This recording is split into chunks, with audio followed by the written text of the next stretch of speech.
Assalamualaikum warahmatullahi wabarakatuh. Waalaikumsalam warahmatullahi wabarakatuh. Teater Geni. Oke guys, ramai sekali guys. Ya alhamdulillah, kembali lagi bersama saya di channel YouTube Teater Geni UKM Institut Agama Islam Cirebon. Sebelum saya melanjutkan bincang-bincang, barangkali ada dari teman-teman yang belum kenal saya gitu. Saya perkenalkan dulu. Nama saya Syahrul Ramadan, guys. Iya. Ya, pada kesempatan kali ini Teater Geni UKM Institut Agama Islam Cirebon kedatangan tamu yang sangat spesial, guys. Beliau adalah Pak Yadi Suryadi MPDI. Ya. Iya. Yes. Pak Yadi ini salah satu dosen Institut Agama Islam Cirebon dan juga sekaligus Kaprodi PGMI. Tuh. Pak Yadi, Assalamualaikum Pak Yadi. Waalaikumsalam. Sehat alhamdulillah. Sarul gimana sehat? Alhamdulillah Pak. Iya. Iya Pak, jadi di Teater Geni itu kan setiap satu minggu sekali gitu mengadakan bincang-bincang Teater Geni. Iya. Alhamdulillah kita sudah berjalan 16 episode. 16 Ya dong? episode. Alhamdulillah. Sekarang 17. Pak. Ini ke-17. Ini ke-17. Pak. Iya. Ya, 17 Agustus. 17 Maret. Oh, 17 Maret. 17 episode, Pak. Oh, 17 episode. Iya, Ya. 17 episode. Alhamdulillah kita mengundang Pak Yadi gitu. Alhamdulillah. Dan Pak Yadi juga bersedia untuk singgah di Teater Geni bincang-bincang ini. Ya. Terima kasih. Ini juga merupakan suatu kesempatan dan kehormatan bagi saya menghadiri undangan dari Teater Geni yang rating tayangan di YouTube-nya sudah luar biasa. Alhamdulillah. Alhamdulillah. Iya Pak, langsung saja Pak. Boleh, silakan. Iya. Dari kami sebelumnya ucapkan terima kasih banyak untuk Pak Yadi gitu, yang sudah menyempatkan waktunya untuk singgah di Teater Geni. Gitu. Iya. Jadi begini Pak, Iya. pas waktu kemarin itu kan di kampus Institut Agama Islam Cirebon ada acara gitu Pak, acara yang sangat besar lah, sangat luar biasa. Iya. Di tengah pandemi yang sekarang ini gitu Pak. Acara apa ya? Salah Pak Yadi Pak. Acara PGMI itu Pak. Oh, acara PGMI. Iya, itu kan di pada dalam keadaan pandemi gitu Pak. Tapi dari PGMI sendiri mampu gitu Pak, berani untuk mengadakan acara tersebut gitu.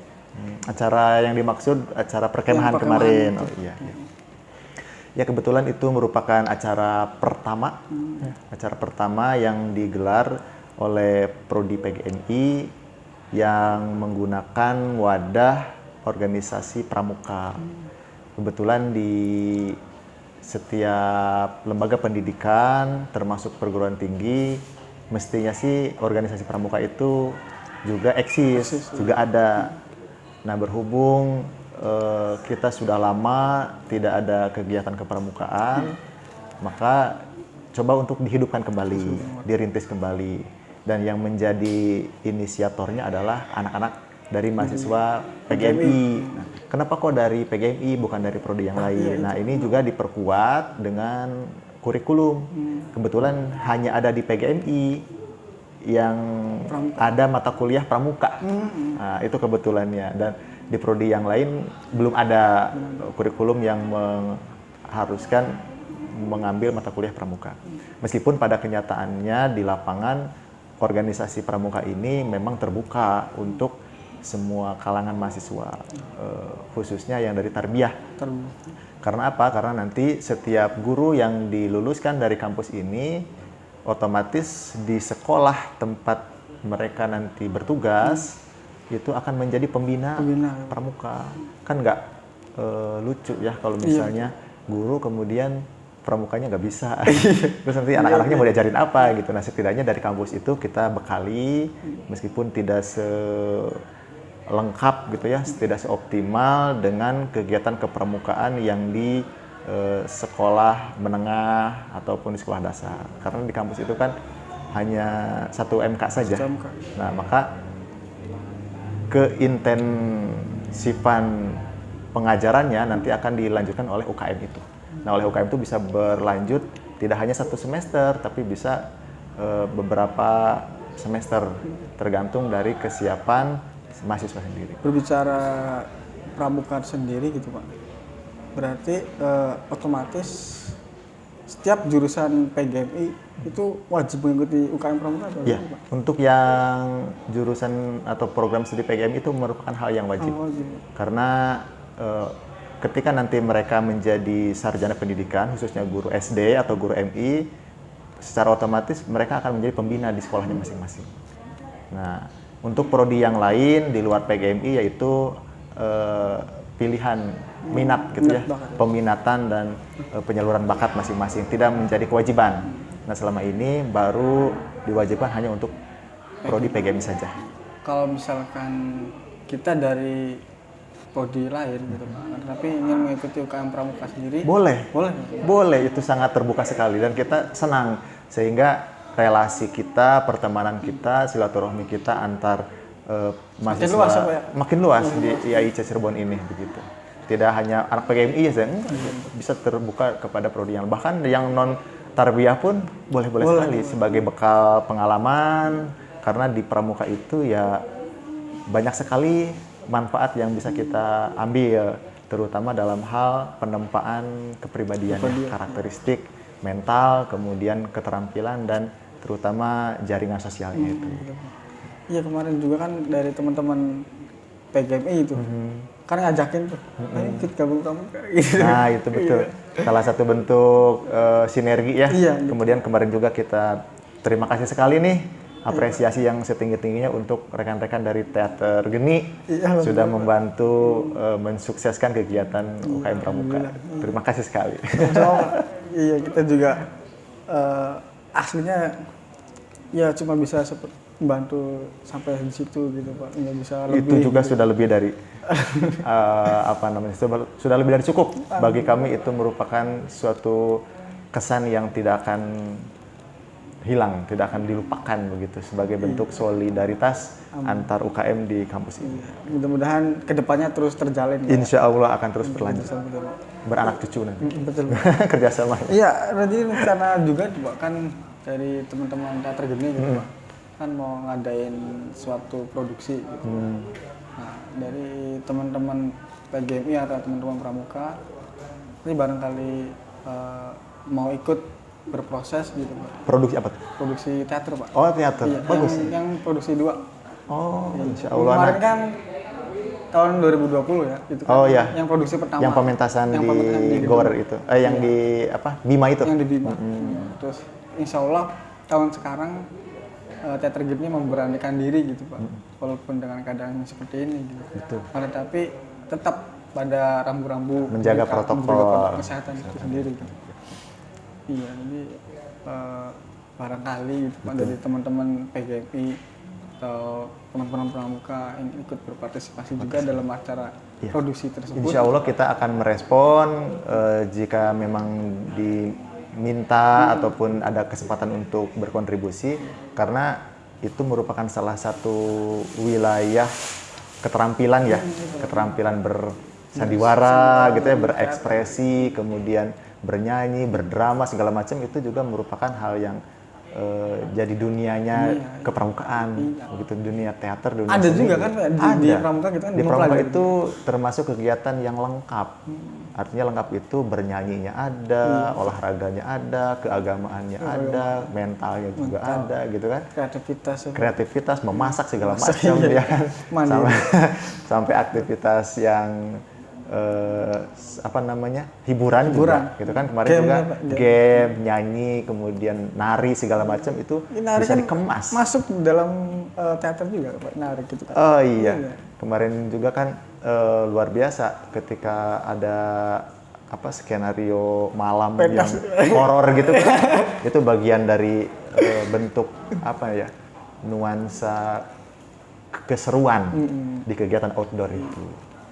Itu kan artinya menguji mental teman-teman Iya, pramuka juga Pak ya. betul, mental keberanian segala macam dan percaya Jadi diri itu. gimana kita ketika kita menghadapi di hutan gitu Pak kan, di tengah-tengah hutan sendirian gitu kan, bisa ya mengujinya juga, bisa dilatih ya pas kemarin itu Pak. Betul. Karena memang yang namanya pendidikan itu tidak hanya terbatas di kelas, Bang Sarul nih.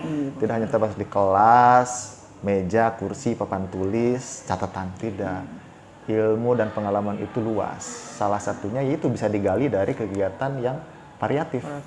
Dari teater, dari penampilan, dari drama juga luar biasa dalam menguji atau mengasah kemampuan kita ekspresi.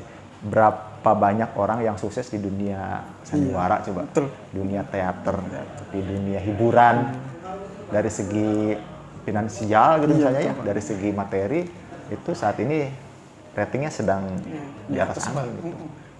YouTuber segala macam juga kan kategorinya ke hiburan, ke apa namanya? Awalnya kan berangkat dari situ ya Pak, yang ke YouTuber gitu. Betul, berangkat dari hal-hal yang kecil, yang sederhana, cuman konsisten.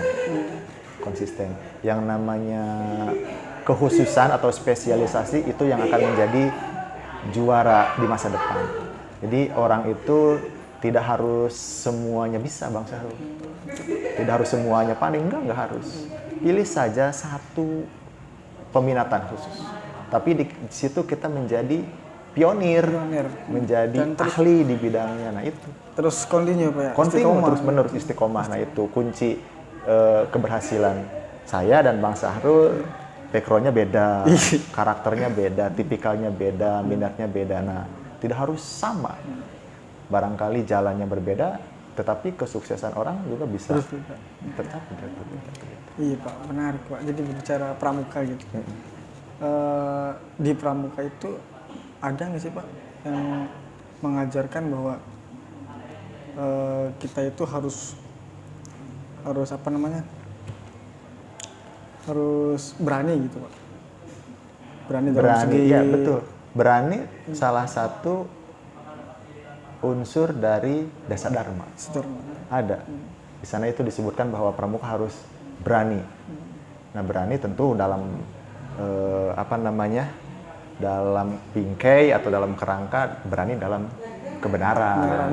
Beraninya dalam kebenaran. Kalau melakukan hal yang salah, melanggar hukum misalnya atau melawan peraturan, ya tidak mesti itu dipaksakan untuk berani. Tapi berani itu tetap harus dalam bingkai sesuatu hal yang benar, yang positif. Itu penting. Berani dalam misalnya dalam hal menyampaikan pendapat itu juga berani. Berani dalam meluruskan hal yang salah juga berani, termasuk membela kebenaran. Ada orang yang ditindas, ada kezaliman segala macam, nah kita harus berani bersuara, berani membela diri gitu kan. Kalau nggak berani ya sudah, kita akan dilindas gitu. Ya artinya di pramuka sendiri itu kan tidak hanya mengajar materi-materi gitu Pak ya. Tidak. Jadi kepribadian juga betul. diolah di situ. Diolah, diasah, dibina. Jadi setiap kita nih, baik itu saya atau Bang Syahrul, misalnya dalam tataran kehidupan nyata, berorganisasi gitu ya. Organisasi nggak hanya organisasi kegiatan kampus atau sekolah.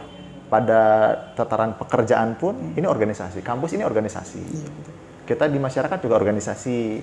Maksudnya organisasi itu ya sesuatu ikatan, suatu lembaga, baik itu apa namanya, bersifat formal ataupun non formal. Banyak hal yang bisa diterapkan. Contohnya kita sebagai anggota, kita sebagai peserta, ya berarti di sana dituntut untuk kemampuan bahwa kita itu bisa dipimpin. Kalau sebagai anggota, kalau sebagai peserta. Tapi ada kalanya kita ditunjuk atau dipercaya, diamanati, ditugasi sebagai pimpinan. Nah, berarti kita harus pelopor, kita harus berani memimpin. Nah, dua hal itu, bahkan bisa jadi tiga hal catatan Bang Syahrul. Yang pertama itu siap dipimpin. Jangan sampai kita nggak siap dipimpin. Susah kalau orang susah dipimpin itu. Masih nurutin ego Pak. Eh, Mikirnya saya lebih lebih jago dari itu yang memimpin itu. Itu kan Iya. harus dihindari juga Pak hal-hal ya, yang seperti sekarang posisi kita sekarang sebagai rakyat kah atau sebagai anggota kah, nah harus ada dalam kesiapan mental itu, saya harus siap dipimpin. Siapapun pemimpin saya harus siap. Yang kedua, siap memimpin. Jangan lari kalau ada tugas, jangan lari kalau dipercaya. Nggak mau, jangan. Kita harus siap memimpin. Nah, yang ketiga ini, ngerti aturan. Nah, ini yang juga menjadi catatan. Siap dipimpin, siap mimpin, ngerti aturan. Kalau nggak ngerti aturan, ya kacau semuanya. Baik itu yang dipimpin ataupun yang nggak, ataupun yang mimpin. Kalau nggak ngerti aturan, ya kacau semuanya. Nah, tiga hal ini yang setidaknya dibiasakan atau digembleng atau dibudayakan dalam kegiatan pramuka. Meskipun di lingkup organisasi lain pun intinya sama sih, penerapan kehidupan berorganisasi yang baik gitu. Seperti itu, Kas. Jadi di dalam pramuka itu tidak hanya mempelajari satu frekuensi ya Pak ya, akan tetapi sangat luas gitu. Iya, tidak hanya satu aspek atau satu disiplin ilmu saja, disiplin pengetahuan saja, tapi beragam. Beragam gitu. Jadi bagi teman-teman yang khususnya mahasiswa YI Cirebon yang belum bergelut di organisasi kampus ini ataupun UKM, Hima dan lain sebagainya, silakan nanti bisa memanfaatkan wadah yang ada di Institut Agama Islam Cirebon ini, di kampus ini gitu. Jangan sampai kita kuliah terus tidak ada poin plusnya gitu. Iya, kuliah hanya kuliah saja, kuliah standar gitu. Itu kan hanya mendapatkan gelar saja gitu ya. Iya. Tidak harus dilengkapi dengan keterampilan. Betul, kekhususan. Dan sarjana plus juga katanya dari Pak Rektor nanti ada yang dapat sertifikat gitu. Iya, sarjana plus. Sarjana plus. Entah penggagas UKM Pramuka, entah penggagas UKM PSM dan sebagainya. Iya. Sahrul pernah dengar gitu Pak nanti pas di akhir Pak Rektor memberikan suatu penghargaan berupa sertifikat. Penghargaan itu. Nah, memang dalam struktur kurikulum perguruan tinggi sekarang di Indonesia, ketika seorang sarjana itu diluluskan, dia tidak hanya mendapatkan ijazah, tapi ada yang namanya SKPI. SKPI itu surat keterangan pendamping ijazah. Nah, pendamping ijazah itu disesuaikan dengan minat dan bakat masing-masing mahasiswa. Jadi bisa berbeda tuh antara satu dengan yang lainnya. Jadi seseorang bisa punya keunggulan apa, nah nanti kampus menerbitkan keterangan atau melegalisasi bahwa seseorang ini punya kompetensi lain di bidang yang dia geluti. Misalnya Kang Sahrul jago dalam hal sandiwara gitu. Jago berpura-pura. Karena hidup kan sandiwara Pak. Jadi jangan diserius. Jago dalam hal misalnya membuat event, jadi IO atau jadi host. Nah, nanti siapa tahu pas Bang Sahrul keluar, kemudian diambil tuh sama stasiun TV.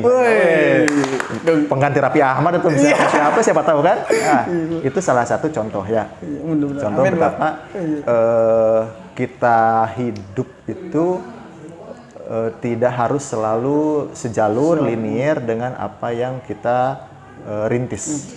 Bisa jadi seseorang merintis A, akhirnya berbeda. Nah, itu hal-hal yang harus diantisipasi. Nah, salah satunya dengan pengembangan minat dan kemampuan selama dia menjalani studi. Nah, gitu. Iya Pak, jadi kadang tuh kebanyakan orang gitu belum mempunyai kepercayaan diri gitu Pak. Jadi masih saya kan kemampuannya cuma segini.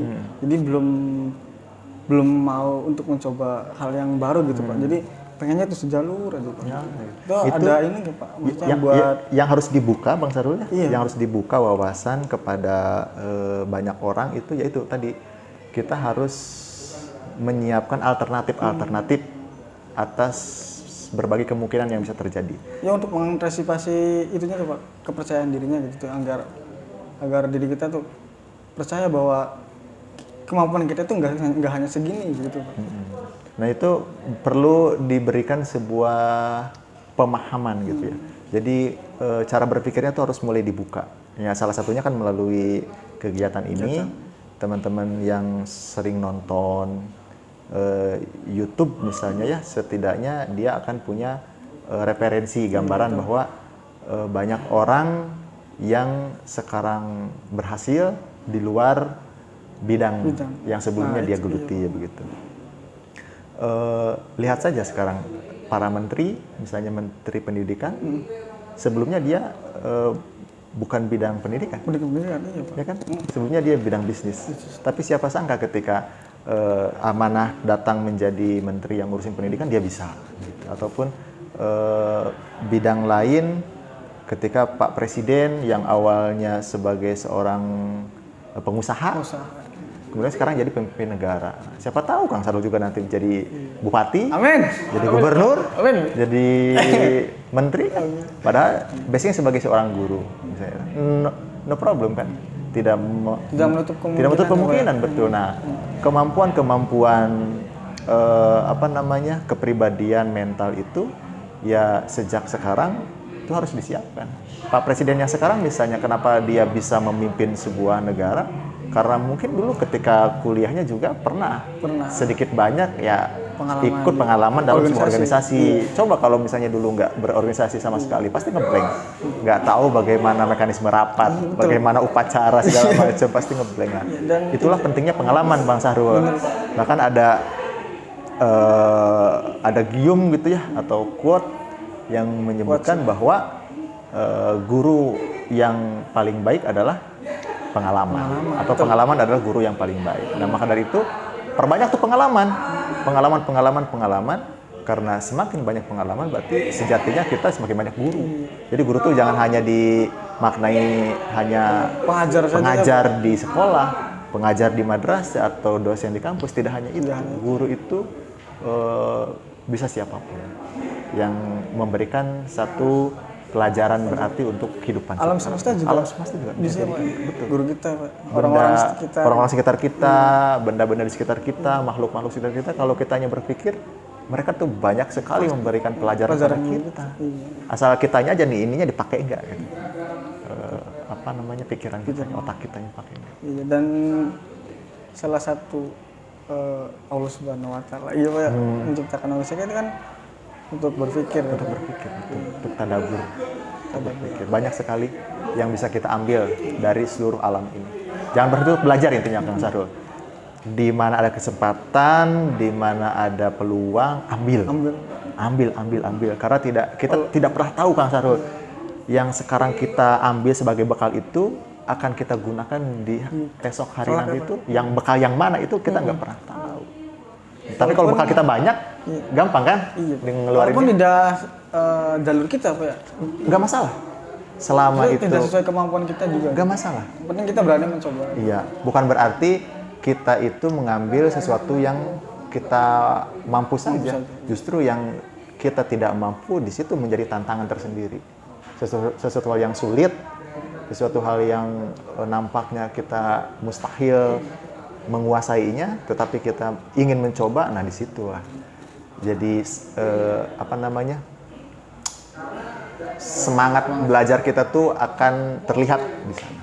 Jangan sampai jadi generasi rebahan gitu. Apa-apa udah males, apa-apa udah mager gitu. Iya, artinya kan dari sekian pengalaman gitu yang walaupun dulu kita tidak menggeluti di dunia itu, tidak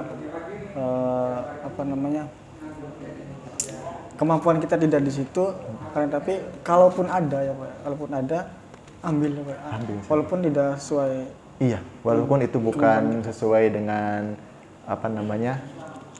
pendidikan kita ataupun latar belakang kita, tetapi kalau memang itu di depan mata dan kemudian berpeluang untuk kita raih, kita ambil gitu. Terlepas nanti di belakangnya kita kurang cocok ataupun nggak kerasan segala macam, ya itu baru boleh ditinggal atau dilepas. Tetapi jangan sampai kita mengabaikan kesempatan. Kang Sahrul. Iya Pak. Kembali ke ini Pak, ke pramuka. Gitu. Boleh, boleh. Di pramuka itu kan ada yang namanya Trisatya dan Dasadharma gitu kan Pak.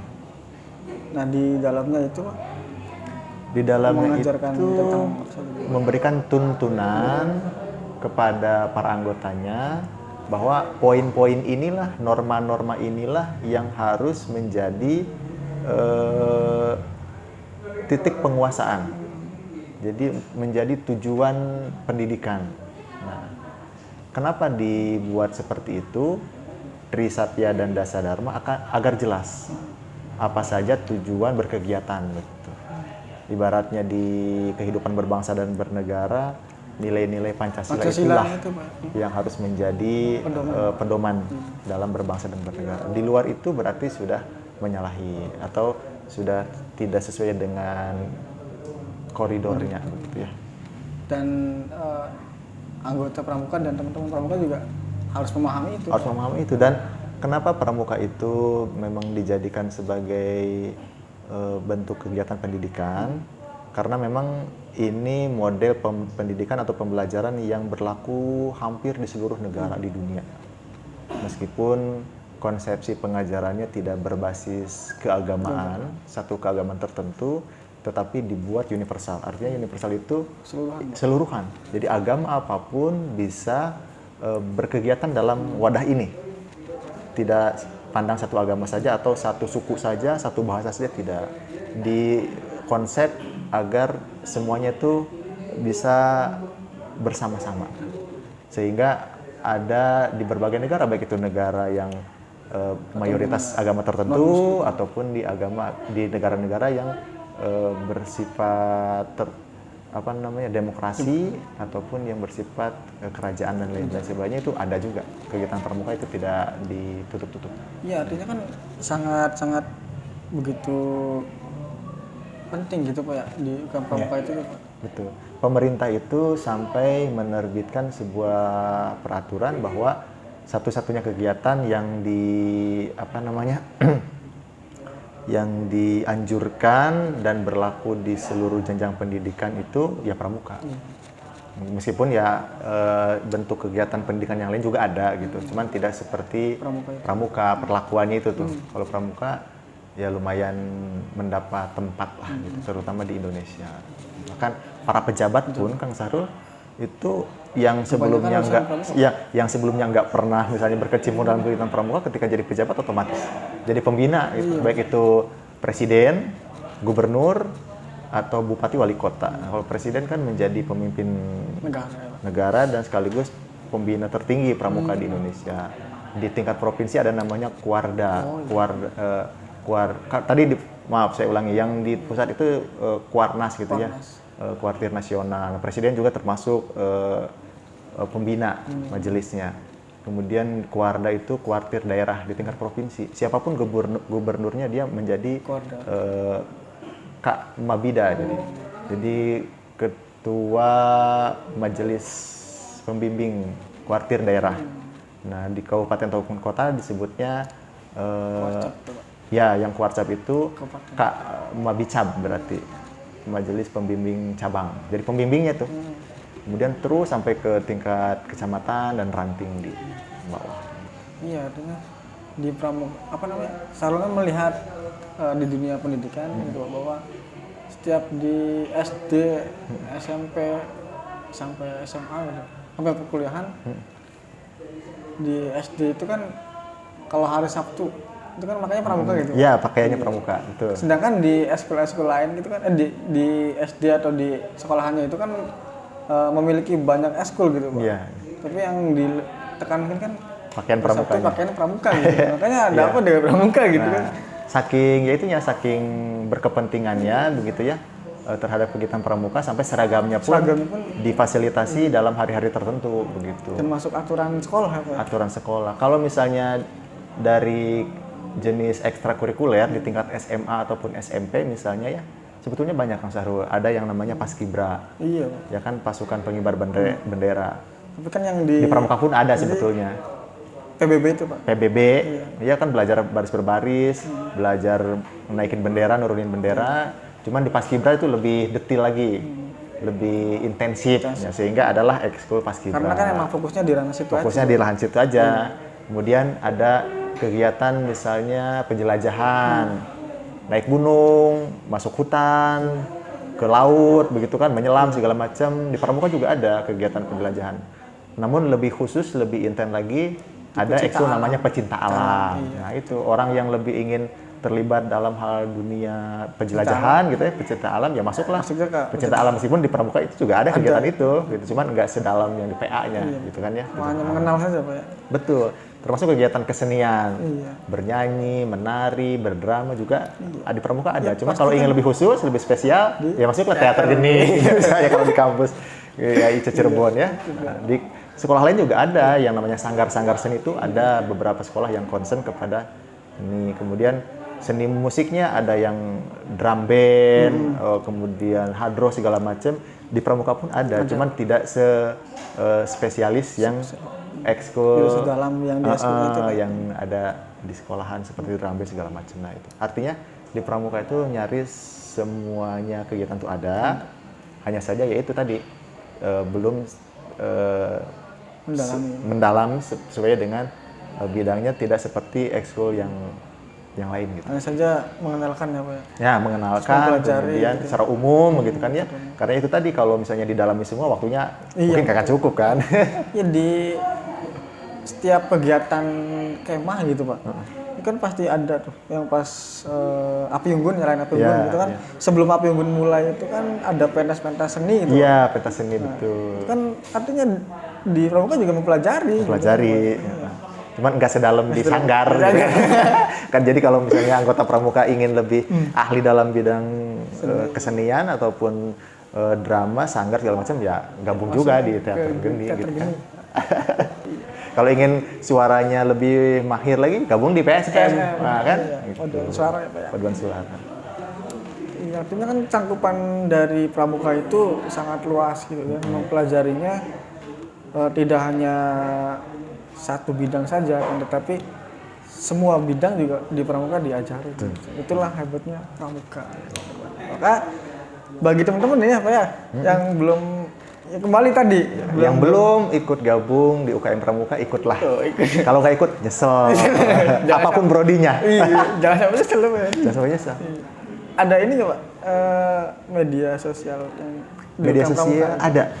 Media sosial itu cari saja di Facebook misalnya, atau di apa tuh IG ya, UKM Pramuka IAIC.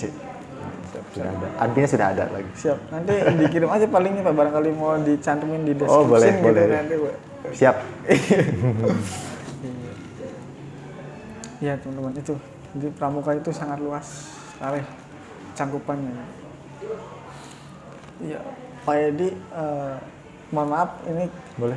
menanyanya ke ranah pribadi barangkali. Boleh ya. Gimana? Jadi Pak Edi sendiri itu kan sebelum menjadi pembina pembina UKM Pramuka gitu, sebenarnya Pak Edi bergelut di dunia Pramuka itu berapa lama gitu Pak? Saya itu kenal Pramuka, kenal itu SD. SD itu ya karena di sekolahan ada kegiatan Pramuka ya. Biasanya waktu saya SD itu dilaksanakan hari Jumat yang satu. Iya, artinya Jumat, habis Jumatan ada kegiatan Pramuka sampai asar. Yang ngebimbingnya itu kakak-kakak MTS sebelahan sekolahan. Gitu. Waktu saya SD itu Pramuka diwajibkan untuk kelas 4, 5, 6. Yang wajib ya, yang adik-adik masih kelas 1, 2, 3 tuh nggak pada ikutan waktu itu. Meskipun memang pada pedomannya itu mereka pun harus ikut. Iya, harus mendapatkan kegiatan pendidikan namanya Pramuka Siaga. Tapi waktu saya SD itu nggak tahu karena apalah gitu ya. Yang jelas saya ikut Pramuka tuh sejak kelas 4. Yaitu sebagai peserta aja gitu ya, yang dibina gitu ya, peserta didik. Saya rasa-rasa kok asik banget ya di Pramuka tuh. Jadi kayak fresh gitu, nggak kayak belajar biasa gitu kan. Belajarnya juga sama kakak-kakak yang lebih usianya deket lah gitu ya. Apalagi yang cewek-cewek. Ya kakak-kakak perempuan ya. Terus sampai SMP juga ada kegiatan Pramuka, saya ikut begitu. SMA Ya terakhir kali itu SMA. Jadi Kebetulan dari pas SD, SMP, SMA. SMA ikut, terus sampai kalau SMA itu ada namanya Bantara ya. Oh iya, Bantara. Ada Bantara, nah itu. Cuman ketika kelas 1 itu kan diwajibkan semua waktu saya SMA itu. Kelas 1 wajib ikut pramuka semua. Nah nanti kelas 1 di semester kedua baru peminatan Kang Sarul. Yang minat di Paskibra silakan milih Paskibra saja. Yang ikut PMR, PMR, yang ikut PA, PA, kesenian, kemudian saya ikut waktu itu PMR, waktu SMA itu. Tapi pernah ikutan pramuka satu semester itu, gitu ya.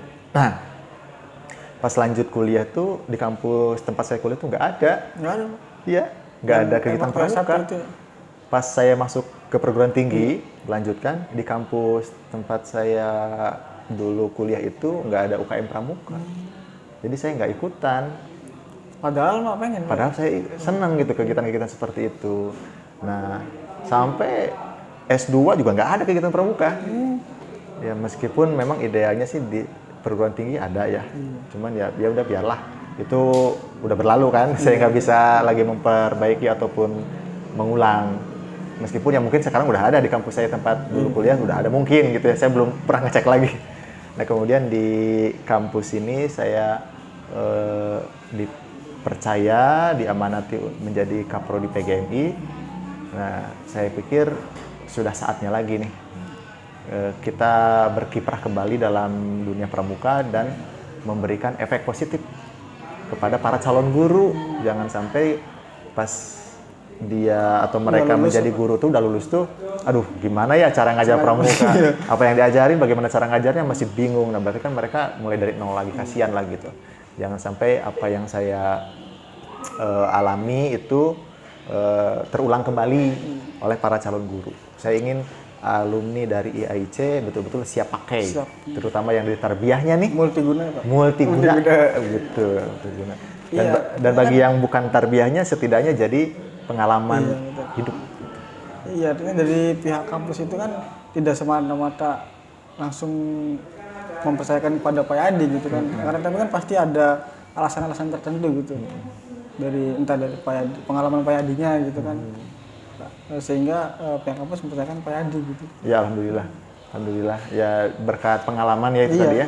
Pengalaman meskipun ya tidak sampai resmi saya aktif di misalnya jajaran pengurus kabupaten, ke Warcap itu saya belum masuk. Cuman ya setidaknya pengalaman waktu dulu pernah ngebimbing anak-anak sekolahan sampai ikutan jambore nasional di Cibubur, ya itu bisa saya sharing lah kepada para calon guru di sini gitu. Berarti dari SD itu Pak? SD, SMP, SMA? Itu pengalaman sebagai peserta didik ya. Nah ketika saya menjadi pengajar, saya sebelumnya menjadi pengajar juga, kemudian membina anak-anak pramuka. Nah, pernah sampai membawa anak-anak pramuka itu ke Jakarta gitu, ikut kegiatan Jambore Nasional, pertemuan para pramuka nasional se-Indonesia, bahkan ada yang tamu dari negara tetangga seperti dari Malaysia, sama dari Filipina juga pernah ketemu, dari Thailand, cuman nggak sebanyak yang dari kitanya gitu, itu hanya tamu aja. Karena kan di nasional Indonesia apa ya, ngadainnya di Indonesia. Nah tetangga itu ngundang lah, kita ngundang dari negara tetangga. Iya maksudnya pengalaman pribadi Pak Yadi gitu mengenai pramuka itu sendiri itu kan berarti dari SD aja Pak, nggak lanjut ke perkuliahan kan? Iya betul, hanya bermodal dari SD, SMP, SMA. Pengalaman aja gitu. Iya, tapi kan ya luar biasa gitu Pak Yadi. Di dalam proses pas waktu SD, waktu MTS itu kan berarti tidak main-main Pak Yadi. Tapi saya pun memang di sini nggak sendirian Kang Sarul, banyak dibantu oleh teman-teman yang lain, terutama kalau dosen pembina putri itu ada Ibu Atik, Ibu Atik satu, kemudian sama kakak-kakak yang sudah senior, yang sudah juga berkecimpung di dunia kepramukaan ya, seperti Kak Hadiko, Kak Iko, Nur Hadiko, Ikang dan lain sebagainya. Mereka pun turut membantu saya berkegiatan gitu, mewarnai kegiatan ya, sama-sama saling sharing pengalaman. Nah, dengan banyaknya latar belakang itu sehingga semakin kaya itu semakin kaya ide, gagasan, aktivitas juga semakin bagus lah. Jadi saya nggak merasa sendiri Kang Sarul. Itulah bukti berbagi pengalaman Nah, itu, pentingnya kolaborasi itu di situ. kolaborasi mengkerucut walaupun awalnya kan berbeda dari jalur Berbeda-beda, berbagai latar belakang, kemudian ya. menyatu di satu konsep. Sehingga memunculkan hal-hal yang luar biasa. Yang luar biasa. Jadi sesuatu yang luar biasa itu bukan berarti lahir dari seorang diri, tapi itu dari banyak orang. Berbagai macam. Dari berbagai macam. Iya, itu guys. Jadi luar biasa UKM Pramuka IAIC ini gitu. Jadi dalamnya tidak hanya saya, Pak Yadi, tapi banyak orang. Betul. Tapi kan yang terlihat Pak Yadi gitu. Yang terlihatnya saya, tapi sejatinya aslinya bukan saya. Banyak orang di belakang layar. Dan tidak mungkin juga ya Pak, kalau misalnya Pak Yadi berjalan sendiri. Tidak gitu mungkin kan. juga tanpa dukungan dari pimpinan, dari Pak Rektor, dari Wakil Rektor 1, 2, 3, dari para dekan dan sebagainya. Tidak akan terlaksana dengan baik, dengan sukses, dengan sempurna, dengan optimal. Termasuk salah satunya dari peran serta ini. Sanggar Kreatif Geni. Iya, kemarin kan sempat ini gitu, pas waktu UKM Pramuka sama Hima PGMI mengadakan perkemahan gitu kan. Perkenalan perkemahan ya. Perkemahan. Ya, kemarin itu ada 2 kegiatan Kang Sarul. Yang pertama itu kegiatan makrab. Makrab iya Mas. Makrab itu malam keakraban. Perkenalan lah, ta'aruf khusus anak-anak PGMI, kemudian dilanjut dengan kegiatan perkemahan. Ya, semula sih kita rencanakan di luar gitu ya. Artinya di luar area kampus, di bumi perkemahan kah atau di hutan kah misalnya. Yang lebih enak, apa namanya menantang lah gitu ya. Yang lebih susah, nggak ada listrik misalnya, nggak ada akses kemudahan. Tetapi memang karena kondisi pandemi yang membatasi ruang gerak sehingga kita laksanakan di kampus. Meskipun ya tidak mengurangi kehidmatan ya. Dan yang penting aman sih, aman. Dan tidak terjalin sangat ya sukses lah gitu Pak. Alhamdulillah. Banyak yang bilang begitu. Mudah-mudahan jadi motivasi untuk kita ke depan biar mengemas kegiatan yang lebih baik lagi. Iya, setahu saya juga baru pertama kali Pak. Baru pertama kali mengadakan kemah di kampus gitu. Baru pertama kali. Baru pertama kali. Mudah-mudahan jadi syiar lah. Amin. Jadi penyemangat. Iya, yang jadi melatar belakangi Pak Yadi gitu, untuk mengadakan perkemahan yang kemarin gitu Pak. Ya, saya ingin memberikan pengalaman yang berharga untuk para calon guru ataupun para calon sarjana. Kita sudah terbiasa dalam kondisi nyaman. Nyaman itu ya makan tinggal makan. Sekarang nggak bisa makan tinggal makan, harus bikin sendiri, masak sendiri. Tidur tinggal gini, sekarang nggak bisa. Tidurnya harus capek dulu. Terus tidurnya bukan di kasur ya. Bukan di kasur, di bumi gitu ya, di tanah. Begitu Kang Sarul. Iya, siap Pak. Itu teman-teman. Iya Pak, tadi kan sudah ngobrol bareng Pak Yadi mengenai pramuka itu sendiri. Dan sekarang kita ini Pak, jalan-jalan Pak. Boleh. Jalan-jalan ke yang obrolan selanjutnya. Iya, silakan. Mengenai ini apa namanya, keseharian Pak Yadi gitu. Sarul pernah ini apa namanya ngelihat story dari Pak Yadi kan. Pak Yadi kan ngintip ya. Sorry. Soalnya muncul ya Pak. Oh ya, muncul sendiri. Iya, muncul sendiri. Iya. Pak Yadi kan kelihatannya gitu sering traveling gitu Pak. Oh iya. Salah satu hobi saya ya atau kesukaan saya itu jalan-jalan. Dari dulu, dulu sih senangnya hiking, jalan kaki gitu ya, jalan kaki. Cuma sekarang nampaknya udah nggak mungkin lagi lah jalan kaki. Terus juga yang menarik tuh pakai motor, terus motor mobilnya tuh klasik gitu. Klasik gitu. Ya berarti 2 hobi saya. Yang satu hobi jalan-jalan. Jadi kalau Kang Sarul mau jalan-jalan, ajak saya boleh. Saya akan selalu siap kok kalau untuk diajak jalan. Begitu sebaliknya Pak, kalau Pak Yadi mau jalan-jalan, ajak dulu. Iya. Yang belum pernah naik kok mobil Pak Yadi kan dong, mobil culik dong. Yang kedua itu saya hobi barang klasik, antik. baik itu kendaraan atau properti, rumah segala macam tuh saya suka yang lawas-lawas. Lawas apa? Ya kendaraan termasuk salah satunya. Saya suka yang produk tahun dulu lah, gitu ya, jadul, yang jadul. Iya, kan. Itu salah satu hobi saya. Meskipun ya saya beda prinsip, beda hobi sama istri. Karena suka berantem gara-gara itu. Kayak gitu. Oh, barang-barang tuh yang jadul baik, kendaraan tuh yang jadul baik gitu kan. Konsep Jawabannya yang wis modern gitu. Iya, katanya malu nih udah. Nah, itu istri saya. Cuman kan ya saya pahami bahwa kita beda, ya nggak apa-apa sih. Itu kan lebih kepada selera ya. Kalau yang bagus, yang baru, yang mahal sih memang banyak, betul banyak. Tapi kenapa ya saya tuh sukanya yang lawas-lawas, bekasan. Antik sih Pak emang. Iya, bagi saya gitu, meskipun bagi sebagian orang apa ya barang butut gitu ya, barang bekasan gitu, tapi bagi saya beda kok. Kadang Yang membuat bedanya itu apa? Nilai sejarah dan unik ya, terutama. Yang jarang peminat, terus jarang orang peminat. lain yang memiliki Pak. Betul, orang itu kalau misalnya ada barang yang bagus, yang baru, cenderung ganti. Cenderung ganti. Nah, kalau saya orangnya nggak begitu pengen ganti-ganti, cenderung yang pengen mempertahankan yang ada. Selama itu bisa dipakai, selama itu bisa digunakan gitu ya, bermanfaat, yang pakai yang ada aja. Kecuali kalau memang udah betul-betul nggak bisa dipakai, ya mogok misalnya tuh nggak bisa diperbaiki lagi atau hancur lagi, walaupun lagi, plastik gitu. juga. Atau misalnya yang nggak kejangkau, Bang Sahrul. Banyak juga barang-barang klasik, barang-barang jadul yang harganya tinggi. Nah itu saya juga mundur. Kalau misalnya duitnya nggak cukup ya udahlah, nggak jadi, nggak jadi beli, nggak jadi memiliki. Emang ngiler sih Pak, maksudnya emang ngiler gitu. Jadi pengen memiliki yang itu tuh, yang antik itu. Yang antik itu. Kadang barang-barang itu bukan di zaman saya, Kang Sahrul. Di zaman sebelum saya.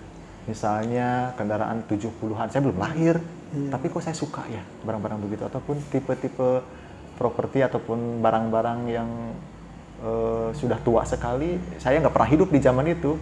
Tapi ada nilai yang membuat saya tertarik. Dibanding dengan barang-barang yang keluaran terbaru yang sekarang. Ya emang menarik sih Pak. Jadi yang dulu-dulu tuh emang indah dilihatnya sih. Bagi sebagian orang indah, termasuk bagi menurut saya indah.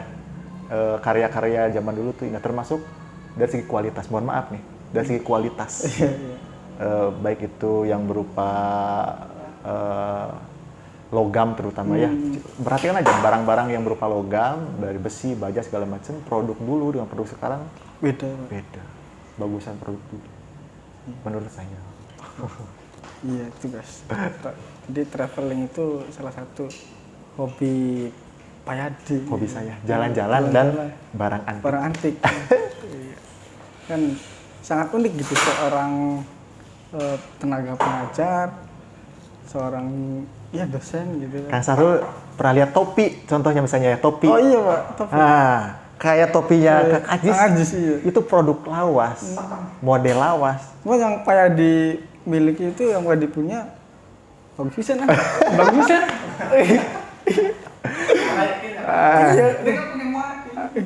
Cuman yang kulitnya tuh. Oh iya. Tapi kalau di zaman sekarang juga kan sudah mulai diproduksi model-model retro segala macam itu kan ya menarik juga, meskipun diproduksi sekarang, cuman konsepnya konsep lawas. Nah itu no problem juga sih sebetulnya, bisa alternatif lah ketika barang-barang yang betul orisinil produk lawasnya udah nggak ada, bisa pakai yang itu. Gitu. Iya Pak, di mana Pak? Oh iya, air jam-jam ini ya? Jam-jam.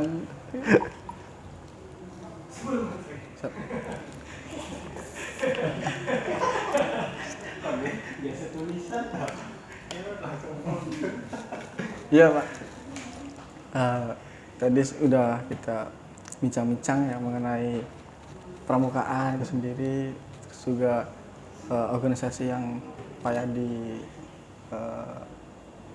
jalani di kampus ini gitu. Masuk juga Hima PGMI ya Pak. Kemudian dari hobi Pak Yadi juga kita sudah bincang-bincang mengenai itu. Mungkin dari kami itu Pak cukup sekian. Sebelumnya diucapkan terima kasih.